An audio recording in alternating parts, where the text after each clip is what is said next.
Salut les amis, j'espère que vous allez très bien. C'est toujours un plaisir de vous retrouver au niveau de cette chaîne Challenge Code Academy, la chaîne sur laquelle on apprend, on pratique et on code facilement. Alors nous nous retrouvons au niveau de cette formation C++ pour débutants et dans cette nouvelle vidéo, on va toujours continuer avec la notion de boucle. Mais cette fois-ci, nous allons voir d'accord la possibilité de pouvoir utiliser une condition, poser des conditions au niveau d'une boucle. D'accord? Et donc, pour pouvoir faire ceci, on va prendre un cas pratique. On va résoudre ensemble.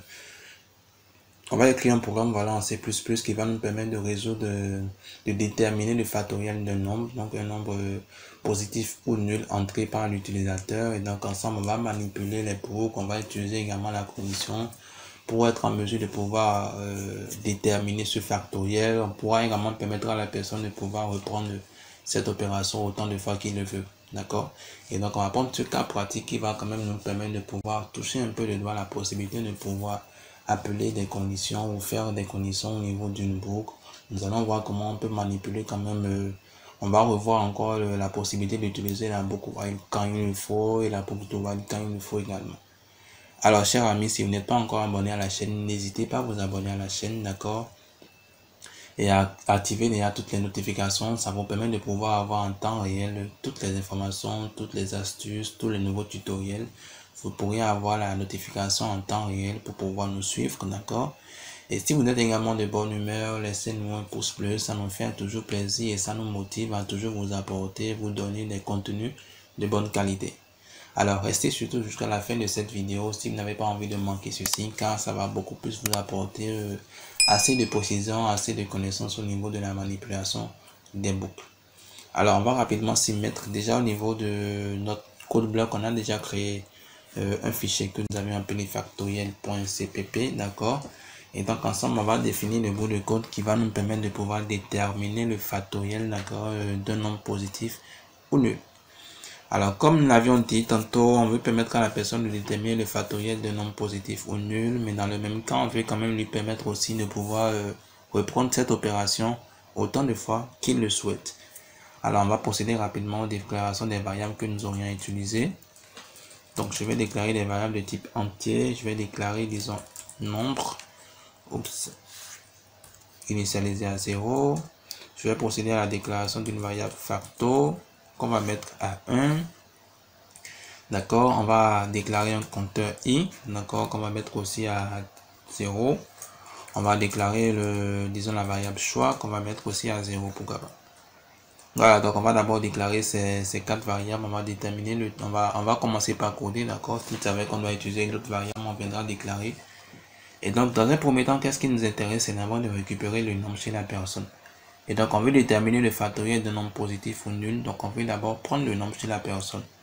Et vu que la consigne a parlé du factoriel d'un nombre positif ou nul, donc nous on doit se rassurer vraiment que la personne a entré un nombre positif ou nul.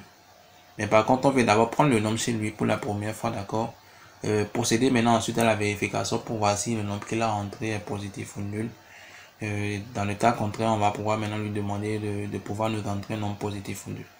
Et donc, si vous tenez compte un peu du contexte dans lequel nous sommes, la boucle, d'accord, qui est idéale pour nous, qui peut nous aider facilement à pouvoir faire cette vérification, c'est-à-dire la boucle to while, d'accord, qu'on va rapidement prédéfinir. Donc ici, on a un message de bonjour et bienvenue, pas de souci, on va garder notre message. Ensuite, on va procéder à l'ouverture de la boucle to while. Voilà, donc je mets while. Très bien, alors au niveau de cette boucle, on doit beaucoup plus être en mesure de pouvoir récupérer le nombre comme on vient de le dire. Donc je vais rapidement prendre voilà, std 2.2.ca route, on va préciser, disons, entrer un nombre, oups, voilà, entrer un nombre positif,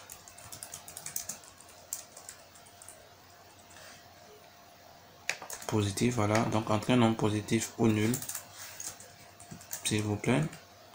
Très bien, donc là on est en train de vouloir demander à l'utilisateur d'entrer un nombre positif ou nul. On va récupérer le nombre, d'accord, donc on va faire un signe. Donc on va prendre ça au niveau de la variable nombre. Très bien, et donc le but actuellement c'est prendre d'abord, donc on va d'abord exécuter d'abord cette première série d'instructions, d'accord. avant de procéder à la vérification de la condition. Donc on veut se rassurer que l'utilisateur entre un nombre positif ou nul. Donc tant qu'il va entrer un nombre qui est inférieur à 0, on va toujours lui demander d'entrer un nombre positif ou nul. Donc tant que la condition nombre est inférieure à 0. Voilà. Donc là, déjà en sortant de cette boucle do while, on se rassure que l'utilisateur a entré d'accord un nombre positif ou nul. Donc là, on vient de régler déjà une première. On vient de régler déjà notre premier cas, d'accord, par rapport au nombre qu'on doit prendre chez la personne. Alors, on va rapidement procéder déjà, disons, à la détermination, voilà, du factoriel du nombre. Voilà. Très bien. Alors, une fois qu'on a le nombre, comme on le sait déjà, le factoriel de 0 donne 1, le factoriel de 1 également donne 1. Donc, on va commencer par vérifier déjà ceci. Donc, je mets si, d'accord, le nombre en question, voilà, est égal à 0 ou le nombre est égal à 1. Dans ce cas, on va juste maintenir toujours notre facteur à 1, tout simplement. Voilà, donc au niveau du sinon, c'est que le nombre que la personne a entré, d'accord, que l'utilisateur a entré est bel et bien différent de 0 et de 1. Dans ce cas, on peut maintenant procéder à la détermination du factoriel. Alors, facteur est déjà à 1. Et donc, ce que nous, on aura beaucoup plus à faire, c'est beaucoup plus être en mesure de pouvoir écrire le bout de code qui va nous permettre de pouvoir déterminer le factoriel. Alors, rappelez-vous déjà que si on prend par exemple le factoriel de 3, ça nous donne 3 fois 2 fois 1. Donc, ce qui fait 3 fois 2, 6 fois 1, 6. Si on prend 4, le factoriel de 4, ça nous donne 4 fois 3 fois 2 fois 1. Donc, 4 multiplié par les 3, ça donne 12. Multiplié par 2, ça donne 24. Multiplié par 1, ça donne 24. Et donc, nous, on veut beaucoup plus mettre maintenant le bout de code qui va nous permettre quand même de pouvoir être en mesure de pouvoir obtenir ceci. Alors, on a déclaré facteur qu'on a mis à 0. On a déclaré également le compteur i. D'accord? Et donc, nous, on va commencer par beaucoup plus faire maintenant le calcul qu'il faut. Alors, dans un premier temps, on va commencer par amener notre i à 1. D'accord? Notre facteur est déjà à 1, donc il n'y a pas de souci, on peut maintenir ça comme cela. On va appeler la condition la boucle while.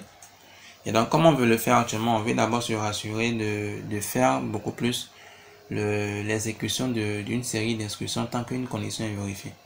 Et donc, comme vous l'avez remarqué, quand on parle du factoriel du chiffre 4, par exemple, on a pris 4 multiplié par 3, multiplié par 2, multiplié par 1.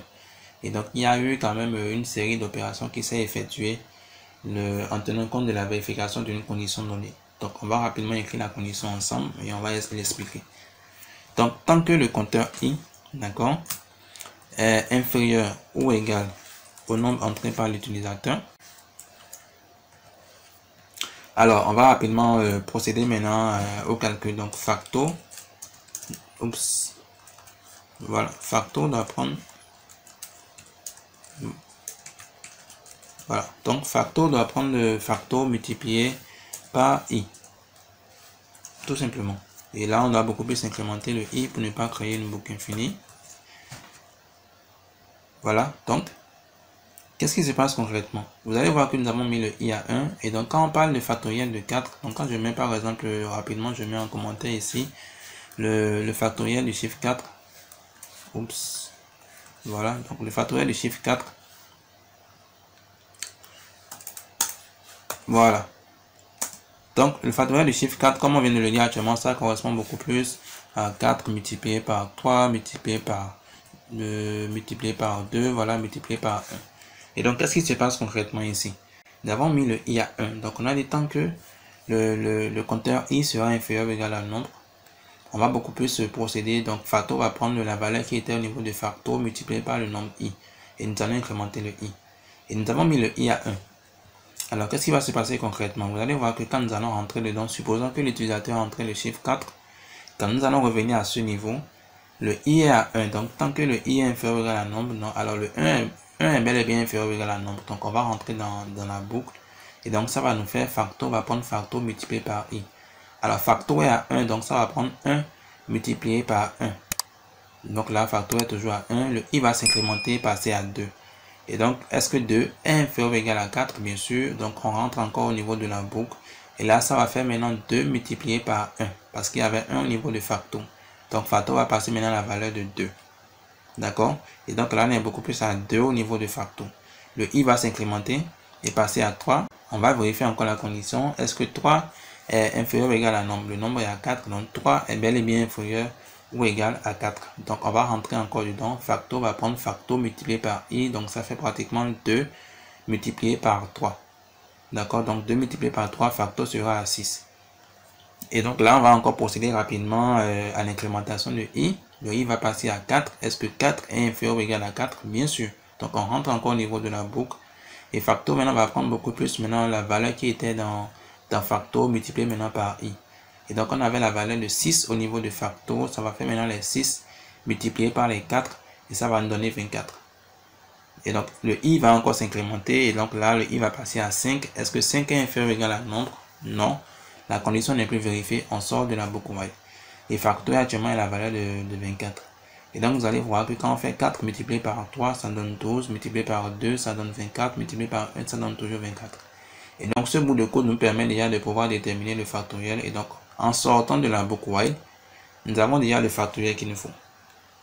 Voilà, donc on vient d'écrire le bout de code qu'il faut, on va toujours continuer. Donc là on est rassuré qu'on a déterminé le factoriel du nom. Et donc, comme on l'a dit, on veut permettre à la personne de pouvoir faire l'opération autant de fois qu'il le veut. Et donc, déjà là, vous avez vu qu'on a fait beaucoup plus appel à notre boucle while, d'accord, au niveau d'une condition, donc au niveau du sinon déjà de la condition if définie à ce niveau. Et vous allez voir déjà qu'on va mettre tout le bout de code au niveau d'une boucle do while. Et là, vous allez voir que déjà, même à l'intérieur de vos boucles, vous pourrez également poser des conditions. Et donc, c'est ce qu'on va faire ensemble maintenant. Donc rapidement, je viens déjà à ce niveau. Et j'ouvre encore une deuxième boucle do while. Voilà. Très bien. Voilà, donc au niveau de cette boucle do while, maintenant on va beaucoup plus poser la condition. Et donc là, on peut permettre à la personne de pouvoir faire toute cette opération autant de fois qu'il le souhaite. Donc on va couper déjà ceci qu'on va ramener au niveau. Voilà, de notre do while. Très bien. Et donc comme vous remarquez actuellement, tout le bout de code actuellement au niveau du do while, on va déjà intenter tout le code. Pour que vous puissiez mieux voir déjà tout ça. D'accord? Très important d'indenter son code. Voilà.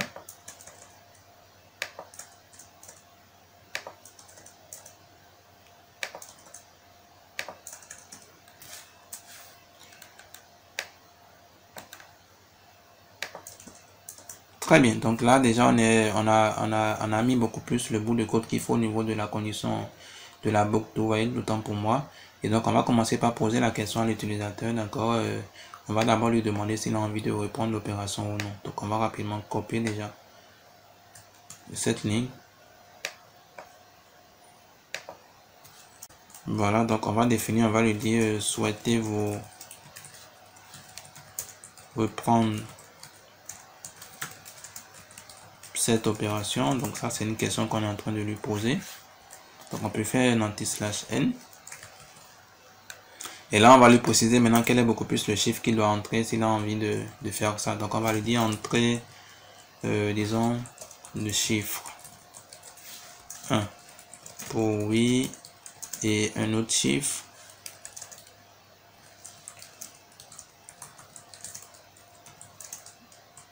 pour non. Voilà. Donc là on peut mettre un 2 points tout simplement.